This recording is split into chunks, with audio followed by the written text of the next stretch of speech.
Hello বন্ধুরা, অনেক দিন পর একটা ভিডিও নিয়ে আসছি।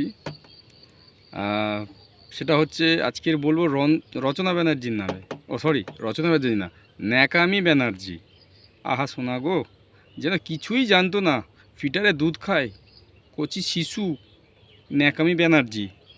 হুগলি চুঁচুড়া সাংসদ না বিধায়ক, সে যেন জানতো না যে তৃণমূল কংগ্রেস দলটা এত দুর্নীতিগ্রস্ত, এত অপশাসন করে, কিছুই জানতো না।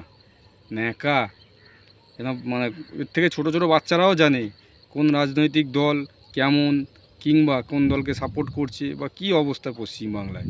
আজকে তৃণমূল কংগ্রেস হেরেছে।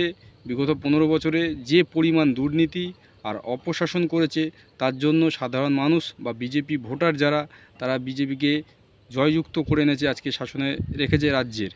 কারণ এই 15 বছরে যা রাজ্যটাকে যা অবস্থা করে দিয়েছিল, তার জন্য মানুষ ক্ষিপ্ত হয়ে এবং এই সরকারকে আনা হয়েছে আগে সরকারকে পরিবর্তন করে। আর এই ন্যাকামি ব্যানার্জি বলছে আমি জানতাম না তৃণমূল কংগ্রেস দলটা এমন, যার খেলো, যার পড়লো, যার থাকলো, এখন তাদেরকেই গালাগাল করছে। আর সেই সমস্ত তৃণমূল কংগ্রেস লোকদের বলছি, আপনারা এদেরকে পালন করে রেখেছিলেন, এদেরকে এমএলএ এমপি করে রেখেছিলেন, যারা আপনাদের খেলো থাকলো, আর তারাই আপনাদের বদনাম করছে।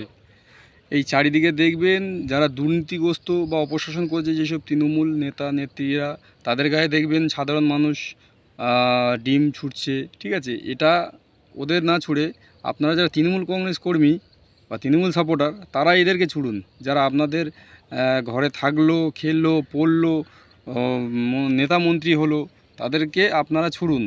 ঠিক আছে, এতদিন মানে আপনাদের সঙ্গে থেকে আপনাদের পার্টির প্রতীক নিয়ে জিতে এমএলএ এমপি হচ্ছে, আর তারাই আবার মমতা ব্যানার্জি বা তৃণমূল কংগ্রেসকে গালাগাল করছে। আমি কোনো তৃণমূলের হয়ে কথা বলছি না, আমার ভোটটা বিজেপিতেই পড়েছে, বিজেপিকেই সাপোর্ট করি। তো সেই হিসাবে আমি মোটামুটি বিজেপি সাপোর্টার এক কথায় বলতে গেলে। কিন্তু এই যে তৃণমূল কংগ্রেসে এই ন্যাকামি ব্যানার্জি কিংবা অন্যান্য যারা আছে, তারা বিশাল বড় মাপের সেলিব্রিটি। ঠিক আছে, তিনি একমাত্র হিরোইন, চিত্রশিল্পী, নায়িকা যে অমিতাভ বচ্চনের সাথে কাজ করেছেন। হ্যাঁ, জয়া ভাদুড়ি, রাখি গুলজার, তারপর হচ্ছে রানী মুখার্জি, মৌসুমী চট্টোপাধ্যায়, এরা সব অবাঙালি ছিল, বাঙালি ছিল না। এরা কোনোদিন অমিতাভ বচ্চন দেখেনি, কাজও করেনি। এই ন্যাকামি ব্যানার্জি প্রথম নায়িকা যে হচ্ছে অমিতাভ বচ্চনের সাথে কাজ করেছে। ঠিক আছে, আমি একজন এই দেশের, এই পশ্চিমবাংলার একজন সাধারণ নাগরিক এবং বিজেপি সাপোর্টারের কথা বলছি। ঠিক আছে, এটাই আমার পরিচয়। কারণ আমি এখন কাজের মধ্যে নেই, অফ টাইমে আছি। তো আমি একজন সাধারণভাবে, তো আমার বলার অধিকার আছে। যেই মহিলা আজকের এই ন্যাকামি ভণ্ডামি করে প্রেস বিবৃতি দিচ্ছে, তার বিরুদ্ধেই কথা বলছি। আর সহ্য করা যায় না এদেরকে। এদের হচ্ছে দরকার জুতোর মালা, মুখে কালি, হাফ ন্যাড়া করে, আর পাছায় সরু কুঞ্চির বাড়ি মারতে মারতে রাস্তা দিয়ে ভাগানো উচিত। এটা যেই দলের এমএলএ এমপি আছে, সেই দলের কর্মীদেরকে বলছেন আপনারা এটা করবেন। আর সাধারণ মানুষ তো তার ব্যবস্থা আলাদাভাবেই করছে।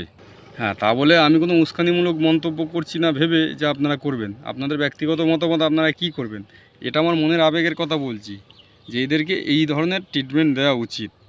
ঠিক আছে, এই প্রেস ব্রিজের যে ন্যাকামি কথা না, মানে গা জ্বলানো কথা, সহ্য করা যায় না।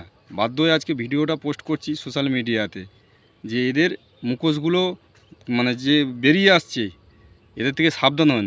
আর আগামী দিনে বিজেপি নেতা মন্ত্রীদের কাছে অনুরোধ করব যে এদের মতো দুমুখোশধারীদেরকে দলে নিয়ে বিজেপি দলটাকে অপমান করবেন না, বদনাম করা করবেন না, দূর করে ভাগিয়ে দেবেন দুয়ার থেকে।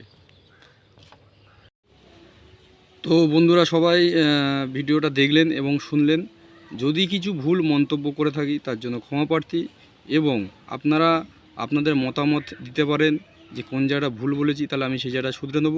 পরের কোনো অন্য বিষয় নিয়ে যখন ভিডিও পোস্ট করব, তাহলে সেই বুঝে ভেবেচিন্তে তাদের বিষয়ে কথা বলবো। ঠিক আছে, আপনাদের মতামতটা জানাবেন। আর এই যে ভিডিওটা করেছি, এটাতে শেয়ার করবেন, যাতে বিজেপি যারা নেতৃবৃন্দ আছে যদি দেখে থাকেন, তারাও সাবধান হয়ে যাবেন মোটামুটি অন্যান্য লোকজন এইসব মুখোশধারী মানুষদের থেকে। ঠিক আছে।